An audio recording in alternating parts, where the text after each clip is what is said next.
Então diga, Flamengo estreia nesta terça-feira como não esperava estrear na Libertadores. Esperava um clima muito mais ameno, de muito mais otimismo. E eu não estou falando pela derrota para o Fluminense, porque é isso, aqui no Brasil o vice não serve para nada.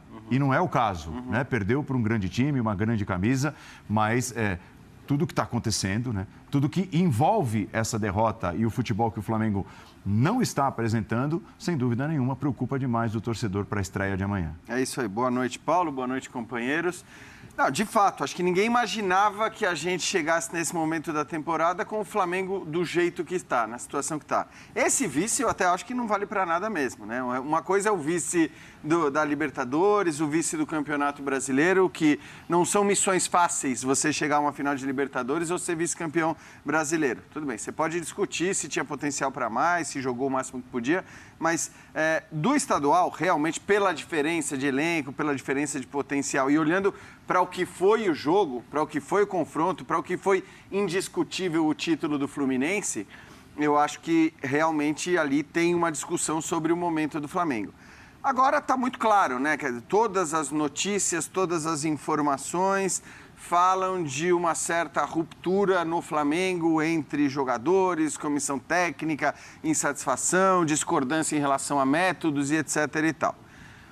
Como são notícias publicadas por veículos e pessoas sérias, eu parto do pressuposto que tudo isso é verdade.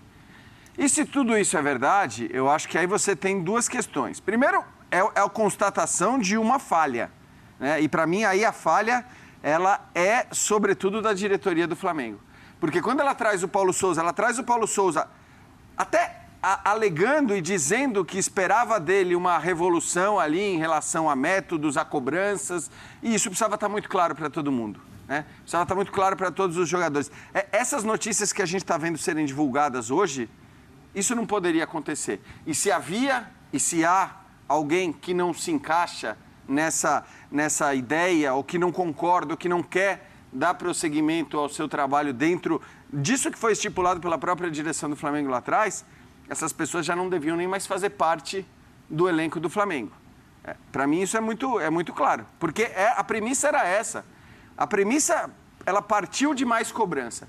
Eu não estou tirando as questões ou as responsabilidades do Paulo Souza, porque, de fato, com todos os testes que ele fez, com todo o tempo que ele teve, era para estar jogando mais. Não era para estar voando, mas era para estar jogando mais. Mas, dito isso, como hoje as notícias principais vão nesse sentido de rompimento, ou de rompimento talvez seja um pouco demais, mas de discordância ali do grupo em relação ao trabalho do técnico, tinha que estar claro para o grupo que, fosse como fosse, eles deveriam acatar o trabalho do técnico. E a segunda pergunta é, o que fazer a partir de agora? Quer dizer, você vai esperar para perder um ou outro jogo, outros resultados e trocar o técnico mais uma vez? Sendo que com outros técnicos a gente já teve esse mesmo papo, essa mesma discussão? Ou você vai tomar medidas mais duras que vão no sentido da mudança mesmo no elenco? Mais duras que eu digo porque é mais difícil você fazer. Opa! Né? É mais difícil. Você tem que avaliar quem que não pode ficar, quem que não está dentro dos planos, quem que não está se encaixando e tem, evidentemente, que repor essas peças. Então, claro que é mais complicado fazer, mas me parece, pelo que a gente já viu do trabalho com outros treinadores, que esse deveria ser o caminho. Ainda está em tempo, embora já com o brasileiro começando, né? A Libertadores também, mas a Libertadores tem acho que a fase de grupos ainda permite. O brasileiro está começando e pontos eventualmente perdidos agora são pontos irrecuperáveis para frente. E a Libertadores, a fase de grupos da Libertadores vai acontecer num espaço muito curto, né? Nem 2 meses. Serão 6 rodadas disputadas em menos de 2 meses. Me parece, em cima até do que o Jean acaba de iniciar na nossa conversa, Léo, que, diferentemente de outros momentos ruins vividos pelo Flamengo de 19 para cá, desta vez os jogadores não estão à margem. Era sempre assim, mas os jogadores, por tudo que representam e tal. Esse técnico, hein? Como é que não faz esse time jogar? Era com Domi, depois Rogério, depois Renato.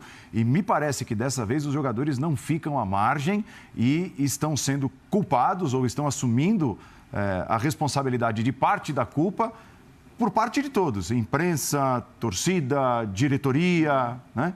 É isso. Bom, boa noite, Paulo, companheiros, fã de esporte. Primeiro, eu tenho visto viralizarem aí em grupos de WhatsApp, em Twitter, vídeos de comportamentos específicos dos jogadores. Então, de fato, o holofote, talvez, do torcedor não está só no técnico. Está também no técnico e concordo com o Jean. A gente tem que entender porque que o Calçade usa uma palavra que eu gosto muito, que é a aderência ao trabalho. Porque essa aderência ao trabalho praticamente não existe nesse momento. Ou seja, a ideia do técnico não está chegando à cabeça nem ao pé do jogador. Isso me parece muito claro, me parece muito evidente. A melhor maneira de lidar com isso é marcar palestra da organizada para o elenco, que é uma velha tática do futebol brasileiro, de efeito prático zero. Não é. E aí a gente tem que pensar, está todo mundo sendo ultra profissional no Flamengo ou está pensando nos próprios interesses, né? Quando o Marcos Braz, que também é um político, toma essa atitude, ele está sendo mais dirigente do Flamengo ou está sendo mais político? Quem que ele precisa agradar numa situação como essa? Então, são coisas que me deixam uma pulga atrás da orelha em relação a isso. Porque aqui você tem dois caminhos. Ou você vai chegar Paulo Souza e falar, Paulo, cara, você está colocando o jogador na posição que o cara não quer, você tem que deixar o jogador satisfeito para ele render e tal, e aí? Ou você pode chegar a um impasse, ou ele vai se adaptar, ou não vai dar certo. Chegar aos jogadores e falarem, senhores, Paulo Souza é o nosso técnico, o que ele falar aqui é a lei, e quem não estiver satisfeito, a porta da rua está ali, chama um empresário, vamos discutir, siga a sua vida. Se nenhuma dessas duas coisas acontecer, me parece que só se vai adiar o inevitável, que é o Paulo Souza sair do Flamengo. Só que aí é você tratar a dor de cabeça, tratar a febre e não tratar o que está causando isso. Me parece, nesse momento, uma situação muito clara, porque já não é o primeiro caso. Voltar o Jorge Jesus é a única solução, então, para deixar esses caras satisfeitos? É a única? Não tem outra? Olha que não vai ser a mesma coisa. Porque mesmo se voltar, não tem nenhuma garantia que vai ser igual. Não. O Flamengo viveu anos gloriosos, qualquer clube que viva em 3 anos 2 títulos brasileiros e um vice, um título de Libertadores e um vice, isso no espaço de 3 temporadas, é uma era gloriosa. Agora, não significa que tudo tenha que se manter igual para continuar igual como resultado, não. Acho que uma das coisas mais difíceis, inclusive, é saber o que mudar, quando mudar, para você continuar vencendo. Só que a gente vive também numa era muito imediatista, em que o ano de barriga para baixo, vamos dizer assim, o ano de transição, ele não é aceito, né? Então, o discurso para o torcedor de vamos dar o ano para a gente fazer essa transição, ele ver quem serve, quem não serve, quais são os jogadores que podem ajudar, que tipo de jogador ele vai precisar para executar as ideias dele. Isso não funciona aqui, né? Então, eu estou vivendo aqui um mundo absolutamente ideal que não existe.